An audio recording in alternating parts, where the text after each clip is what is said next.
it is a challenge to look at your physical self and see how it's changing, and not necessarily in the way you would like. And then to go beyond that and to try to put that aside and to honor the fact that you're still upright. I mean, there's some days when I say, I'm standing, I'm upright, I can put one foot in front of the other. Hello, you are listening to the Late Bloomer Living podcast. I'm Yvonne Marchese, your host, and I'm so happy you're here. I created this podcast to give you inspiration and let you know you're not alone in feeling stuck in midlife. I also invite you to join the Age Agitators Club for women, where we come together monthly to hatch our plans for making waves as we age. Being part of this community for women will remind you on a regular basis that you're not too old, and it's never too late to do that thing you've been thinking about. You can find more information at latebloomerliving.com/community, and I hope to see you there.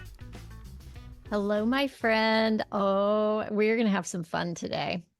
I have a guest to bring you. Her name is Jane Leader. She is the host of a podcast that I enjoy very much. It's called Older Women and Friends. I was recently a guest on her podcast, but I have listened to other episodes and really enjoy it. I definitely suggest you give her a listen over there. Now, before she was a podcaster, she was a writer, which I think is one of the reasons why I really enjoy her podcast. I feel like that her background as an author comes through in her storytelling on her podcast. So that's pretty cool. She's the award-winning author of Dead Serious, which won a book award for young adults series. And her second edition of that same book reached #1 on Amazon's book for teens and young adults about suicide. She has been honored as a guest author at the Carl Sandburg Literary Awards.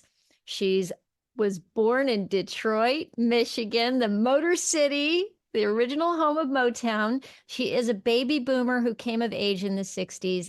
And you know what I really can't wait to talk to her about? In her bio, it says that she is fascinated by the complexities of relationships between generations, between genders, and between our personal and public personas. So I'm really excited to talk about all of those things with her. Jane, thank you so much for being with me today. I'm so happy to be here. Yeah. Thank you for that introduction. I feel very important and professional. Oh my goodness. So I am so glad that you said yes to coming on as a guest. And I want to talk to you. I think one of the things I'm most curious about is what made you decide to start a podcast? Well, I'll give you the short version. It was on my 75th birthday, and I had a friend who happens to be a therapist, and she said, "Oh, so what is it that you want to accomplish in this new year?"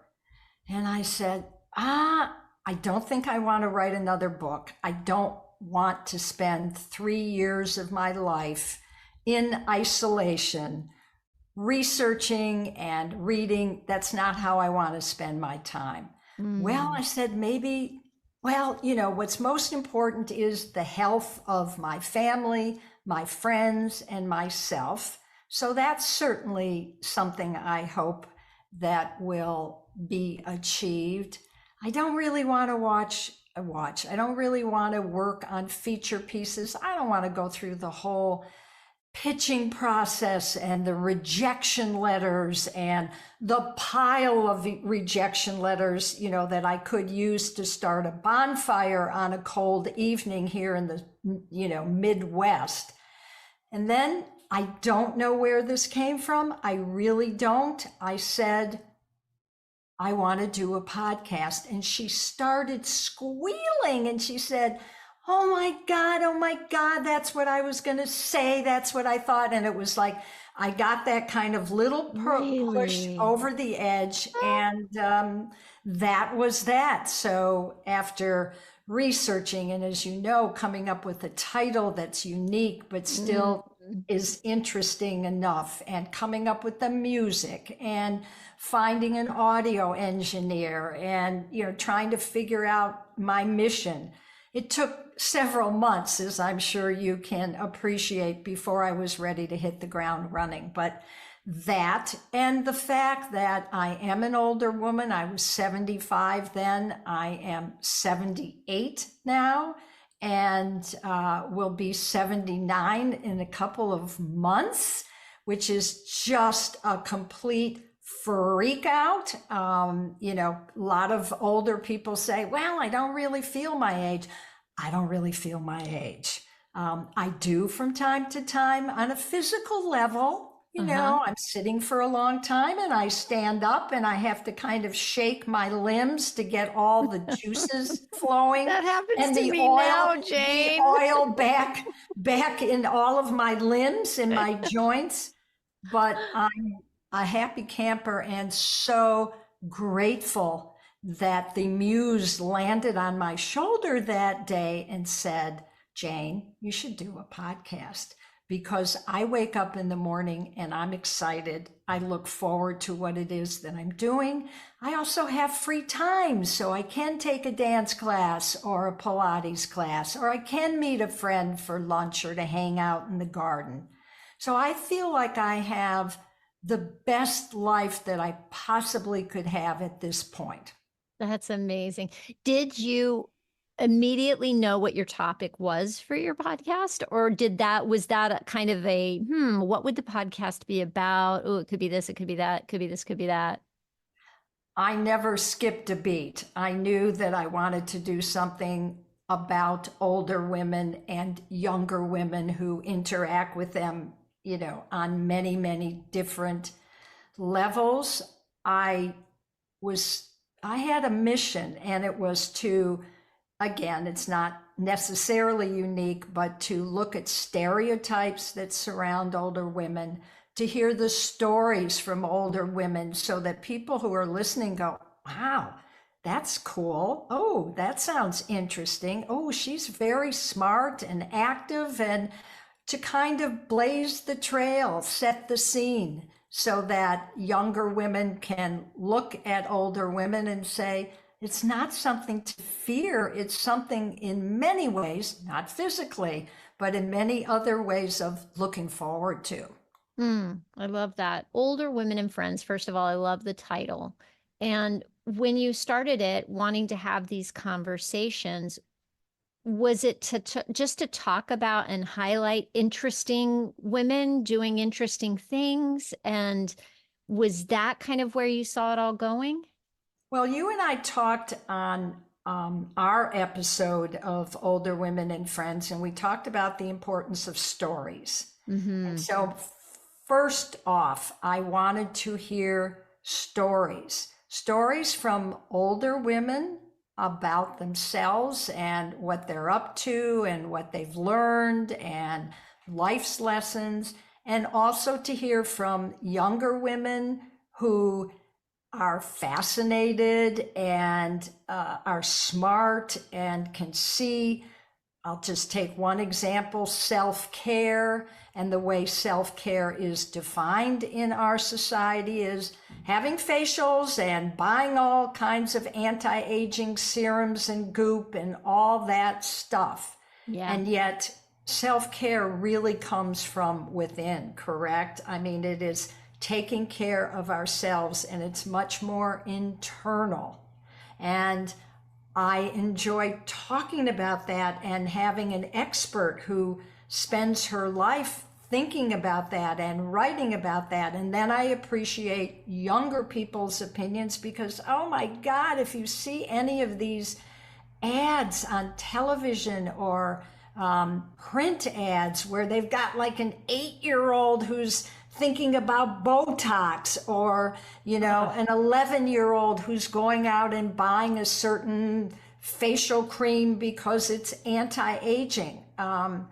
Wow, that is so far from at least how I grew up and women in my age grew up, and I'm startled by that, and I'm also sickened, actually. Yeah. Yeah.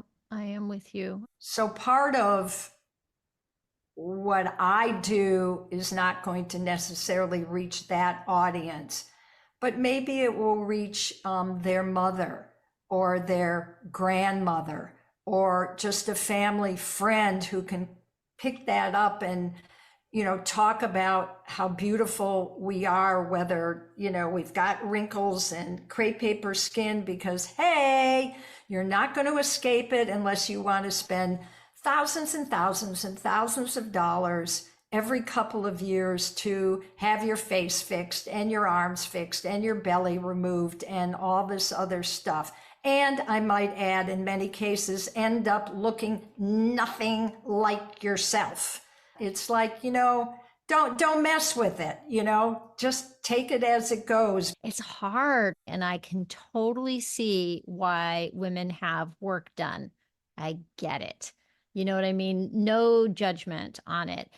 But for me personally, it's not something I would do because I've just seen how it goes wrong and they don't look like themselves anymore. I don't know. I think there's a certain amount of self-acceptance that I wish for everybody as they get older, you know? It's not easy. I'll be the No, first to no, it's admit, not. and it is challenging because we're not a society who is honoring the crone, who is honoring the wise older woman. That is the way it used to be. A matriarchal society. It ain't that anymore. It hasn't been for quite some time. So it is a challenge to look at your physical self and see how it's changing, and not necessarily in the way you would like. And then to go beyond that and to try to put that aside and to honor the fact that you're still upright. I mean, there's some days when I say, I'm standing, I'm upright, I can put one foot in front of the other, I'm going to take a dance class, I'm going for a long walk. And it's a balancing act. And I say in the introduction to Older Women and Friends that what I have come to embrace at this point in my life is the fact it's the way in which we are able to adapt to change, because life is always changing and life changes much faster the older we are. And our ability to say, okay, that's interesting. I just had an age jump day. I'm not feeling my energy, my creativity. It's like, I feel like going back to bed. But if, because aging, like any other stage, there are ups, there are downs, there is status quo, and there are no guarantees ever. So my feeling is that the skill that is most important is the ability to adjust to those changes. Yeah. That is what I am leaning into and hoping for. I'm hoping I could, you know what I'm saying? I'm hoping that I can be that way as I get older. And I will say, I feel better in my own body at 55 than I did at 45, for sure. And you'll You hear a know? lot of that from women, and you also hear that older women like myself are one of the happiest demographics. I don't know if it's in the world, but certainly in the United States. And there have been studies that research, I think they call it the happiness curve. Mm-hmm. However, and so a lot of what I read and what people have written says that this is the happiest time of our lives. And yet I think I heard recently that some of that research has been debunked. So I don't really know what the truth is on that. I can just base it on myself, on my friends who are in the same age group, and Yeah, we're happy. I mean, there's this whole issue of invisibility, and I know you talk about it and I talk about it, and it has to do with the reality in our society that older women are invisible. They're not taken as seriously. They're no longer the objects of attention. Their opinions are often poo-pooed. If they're in a business meeting, yes, they have a place at the table, but they're not really encouraged to engage and contribute. So I hear a lot of women saying that that invisibility also can be a positive thing because nobody really is paying any attention. So they can do and say whatever they want. There is a certain freedom from society's expectations and stereotypes. So I hear that a lot from women. And as you said, you feel much better in your body at 55 than at 45. Same. Now my age skews a bit, so I'm really curious. I talk to women, I listen to women, and I hear that quite a bit. Fascinating, huh? Hey, we're going to take a quick break here so I can tell you about an awesome resource that I think you're going to love. Here's the thing. We are always works in progress. Do you find yourself wondering, what do I want to be when I grow up? If so, then I think you're going to want to subscribe to We're All Getting Older, which is a weekly newsletter written by Lou Blazer that's all about continuing to grow and get better in the second half of our lives. We're All Getting Older is a sponsor for this podcast, and I'll tell you, I get so much benefit from reading Lou's newsletter every week, and I think you will too.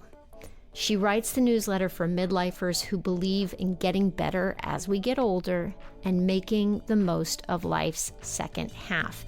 So if you want to subscribe to that, it is on Substack, and you can easily find a link to subscribe at loublazer.com. That's loublaser.com. And now back to our regularly scheduled programming. So what have you learned about yourself since you started your podcast? What have I learned about myself? Good.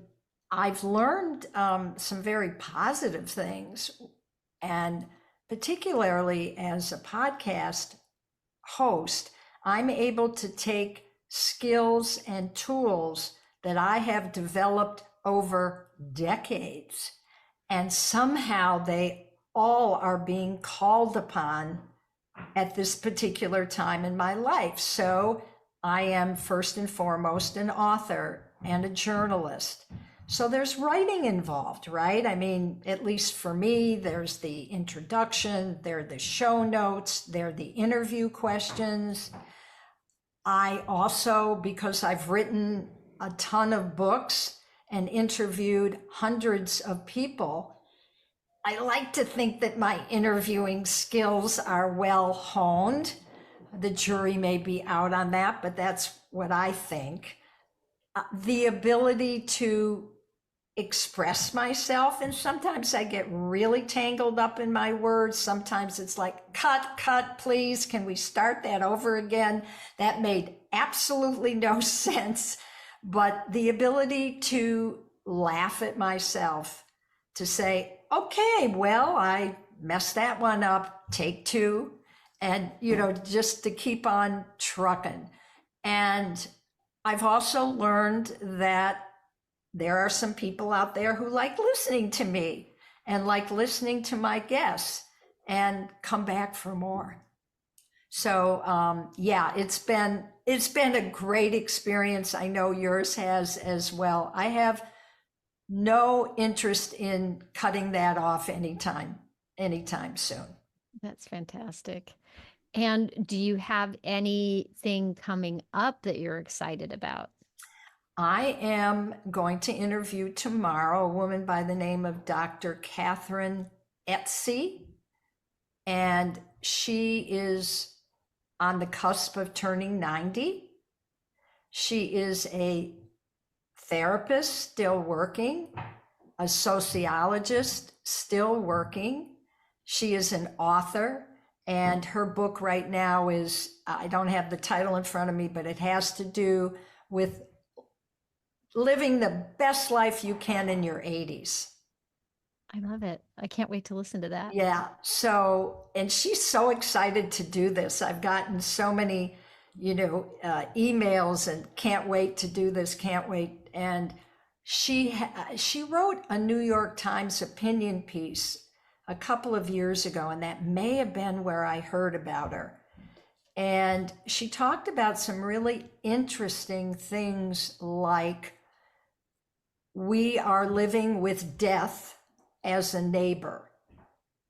So basically, let's get it going because the meter is ticking. I want to know, what is it like to live with death as a neighbor? She also talks about what she has found as life's most important understanding is the importance of family and friends and keeping that circle as strong as possible. Yeah, it's hard. There are people who are dying. There are people who are sick. There are people who move away. There are people who no longer have much in common with you, but it takes some effort.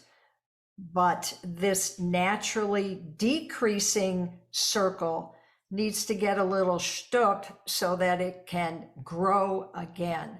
And I hear all the time from people who talk about the importance of that, of friendships, of intergenerational friendships.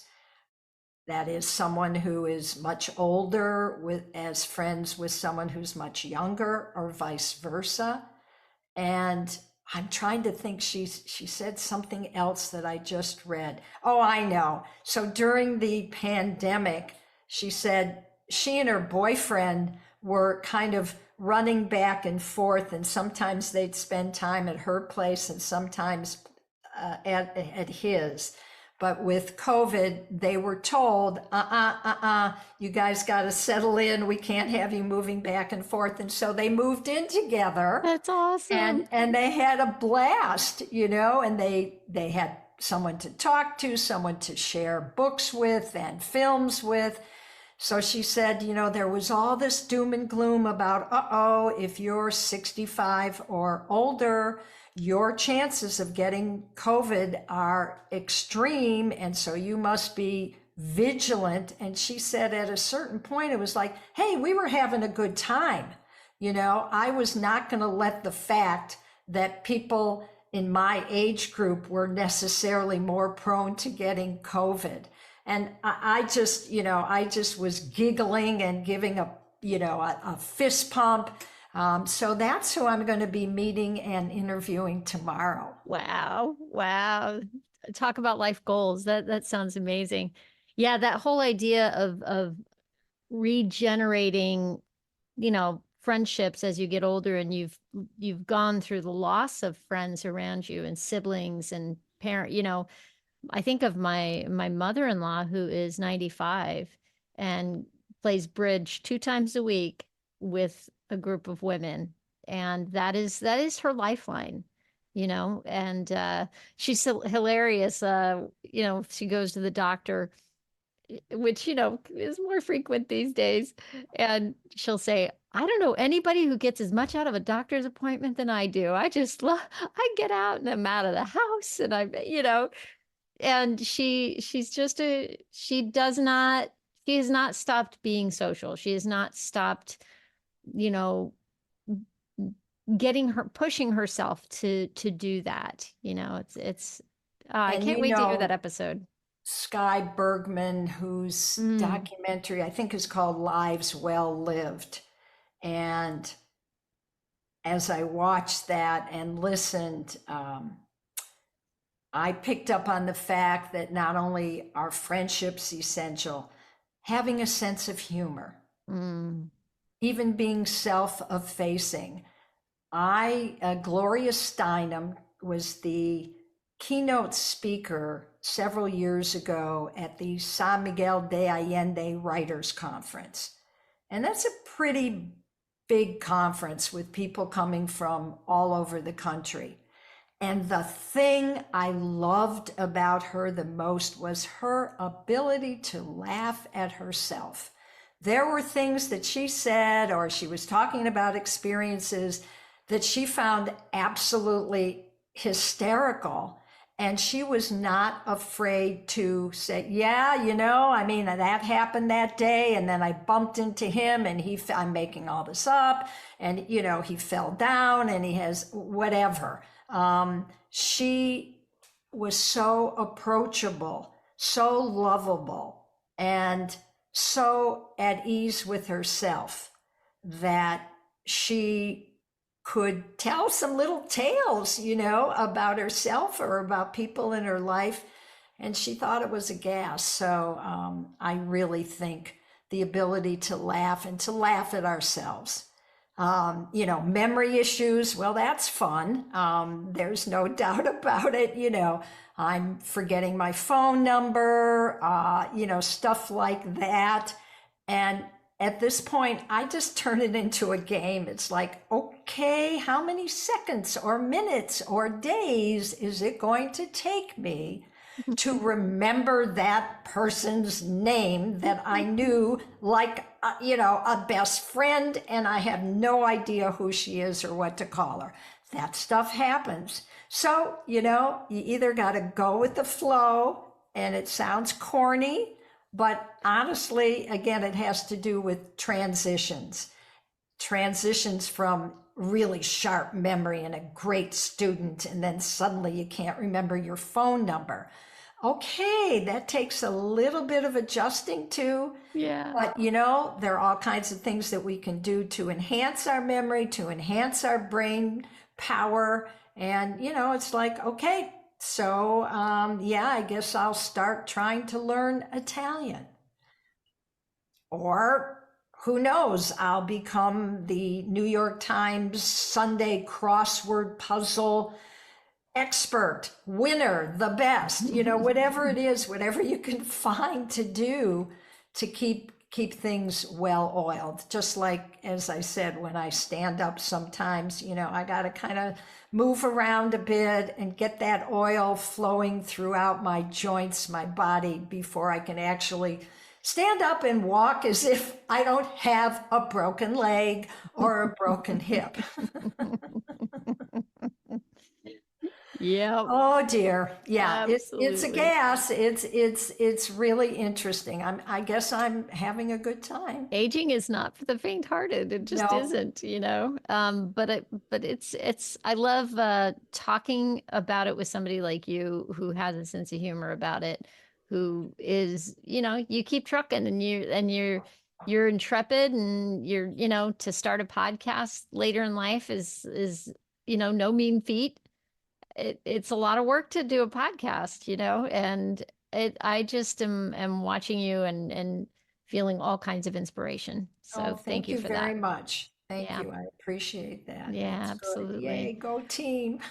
Where can people find you? You can go to oldwomenandfriends.net to get to the podcast. Fantastic. And you're pretty active in LinkedIn too, aren't you? I have found LinkedIn to be one of the best social media platforms for me.